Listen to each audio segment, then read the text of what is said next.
Yung pirma ni Manawag Mayor Jeremy Docming Rosario na all systems go na sa kanilang paghahanda para sa ika-100 anibersaryo ng canonical coronation ng Our Lady of the Holy Rosary of Manawag sa darating na Abril 22 taong 2026. Anya na ito na may tuturing na pinakamalaking event sa bayan ng Manawag at ng buong lalawigan dahil dadagsay nito ng milyong-milyong deboto. May countdown na anya ang basilika kung saan 78 araw na lamang ang nalalabi bago ang kaganapan kaya abala na ang loob at labas ng basilika. Kasalukuyan nang isinasagawa ang repainting ng mga gusali at pinapabilis ang renovation ng Rizal Park at Pasalubong Center.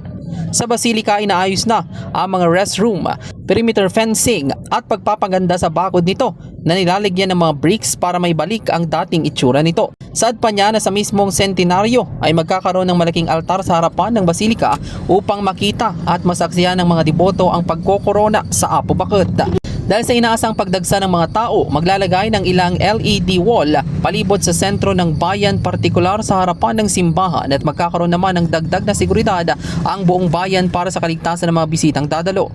Tiniyak naman ng lokal na pamahalaan ng kaayusan at kalinisan kung kaya't bumuo na sila ng task force para sa trapiko, parking at pansamantalang palikuran sa mga strategic areas. Inaasang magiging abala ang gitna ng bayan kaya't ilalagay ang mga parking area sa perimeter habang magpapatupad naman ng truck ban 1 linggo bago ang event. Binanggit naman nito na magkakaroon ng pansamantalang paglipat sa ilang mga vendors sa harapan ng simbahan dahil papaluwagin ang entrada nito para sa mga papasok na taong makikisa sa kaganapan.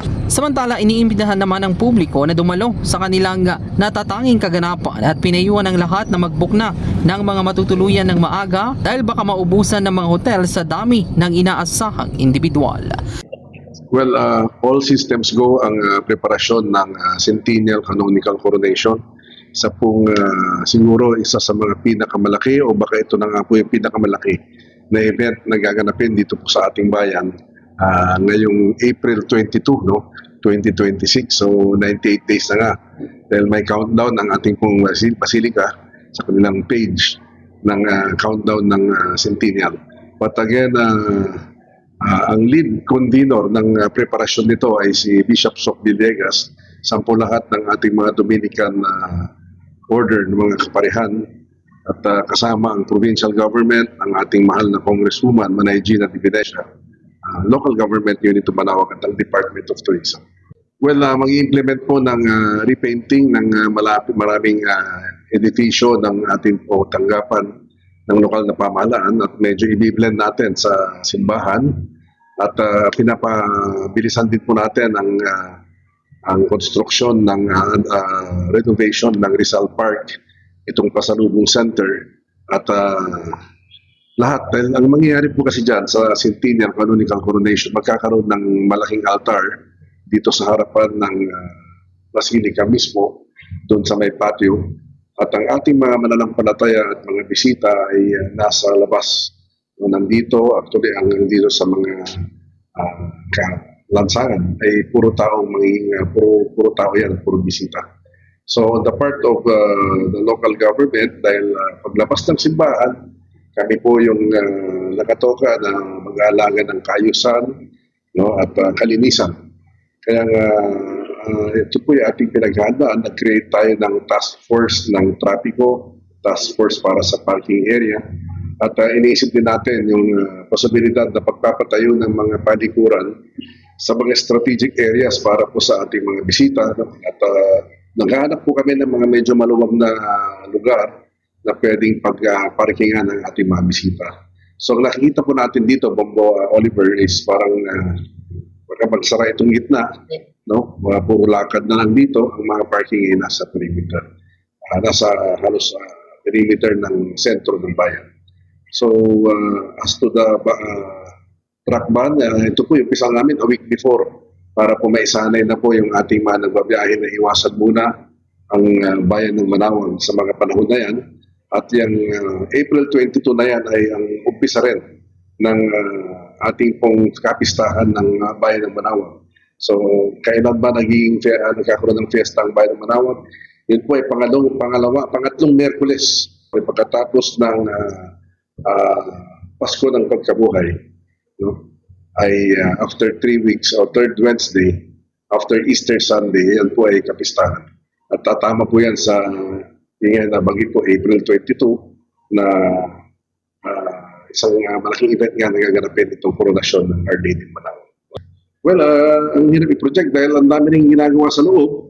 Nag-umpisa na rin po nila, pati yung kanilang mga restrooms dyan na naayos. Kung napansin nyo yung perimeter fencing ng simbahan ng Basilica, ay nire-restore din dun sa dating itsura niya na naka-bricks. No? At maliban dyan, magre-repainting din sila. Magtatayo sila ng yung altar nga na itatayo. At maliban dyan, natapat din na magkakaroon sila ng eleksyon, no? Kung sino yung susunod na prior. No? Ang Father Prior po, ito po yung pinakamataas at in charge sa operations ng Basilica. No, ito po ay may votation din, nabubutan yung mga kaparihan ng Dominican at doon po dinidetermina kung sino po yung mamumuno. Pwedeng ma-extend yung dati at pwedeng magkaroon ng bago. Pero wala pa pong announcement hanggang ngayon. Kaya isa rin po yan na hinihintay natin para yung koordinasyon at yung sino po yung kakausapin at makakadesisyon kung sino man po yung bagong Father Prior ng Our Lady of Manawag Basilica ay uupuan talaga natin no, itong preparasyon ng Centennial Coronation.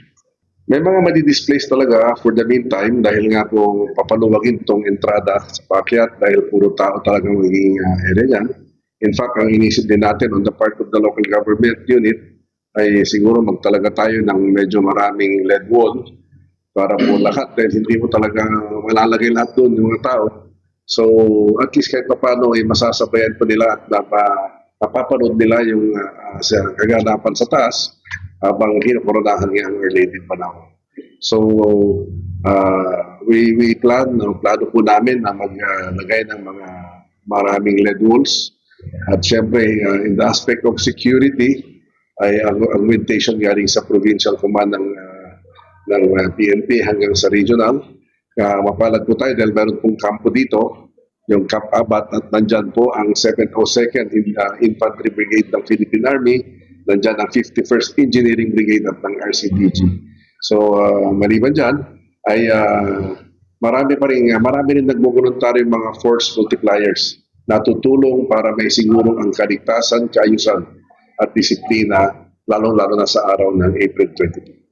As to the invitees, hindi po kami nagka-suggest lang kami dahil yun nga, noong 1975, ako po 8 years old nung panahon na yan, parang naalala ko po yung ibang kaganapan niyan at punong-puno po kami dito nung panahon na yan. What more nga ngayon na ganito na po kapopular ang bayan ng Manawag. So yung expectations natin na marami at sobrang daming tao na inaasahan natin. In fact, dito lang sa lokal, yung ating mga kababayan na nasa abroad, maraming nagbabalak na mag-uwi at magbabalik bayan sa araw na yan, sa panahon na yan, dahil nga po gusto rin po nilang maging testigo at nandito sa malaking seremonya na magaganap. Well, maraming salamat, Bombo Oliver. Maraming salamat, Bombo Radio, for this opportunity. It's green and go. Nag-umpisa na po ang paghahanda ng isang napakalaking event po dito sa bayan ng Manawag. Itong Centennial Canonical Coronation ng Our Lady of Manawag. Inimbitan po namin kayo lahat na dumalo at maging testigo nga. We all witnessed the coronation po ng Our Lady of Manawag on its 100 years. No? So, puspusan po yung paghanda sa loob at labas ng simbahan at from time to time po ay magbibigay po tayo ng mga advisories para po bago dumating talaga yung actual na araw na yan ay medyo alam na ang gagawin ng ating mga bisita, saan sila pipwesto, saan po sila magpaparada at kung saan po sila pwedeng makakain din. Siyempre kasi medyo mahaba po yung ceremonies na yan. But again, kami po ay nag-iimbita sa inyo pong lahat for this big event. No, i-book na po natin ng maaga. In fact, medyo nagkakawagusan na po ng mga pwedeng matulugan po dito. Ang hotel po dito medyo fully booked na rin. But marami rin po mga ibang mga pwedeng opsyon o alternatibong titirahan kung sakasakali. No? Hanggat maaga lang po. Kaya nga po, we planned early para po nandito po tayo lahat na mag-witness po itong big event, the Centennial Canonical Coronation. Para sa programang Zona Libre, Patrol numero 5, Bombo Libre na kumus nag-uulat. This is Bombo Radio Philippines, the number 1 and most trusted source of news and information. Basta Radio, Bombo!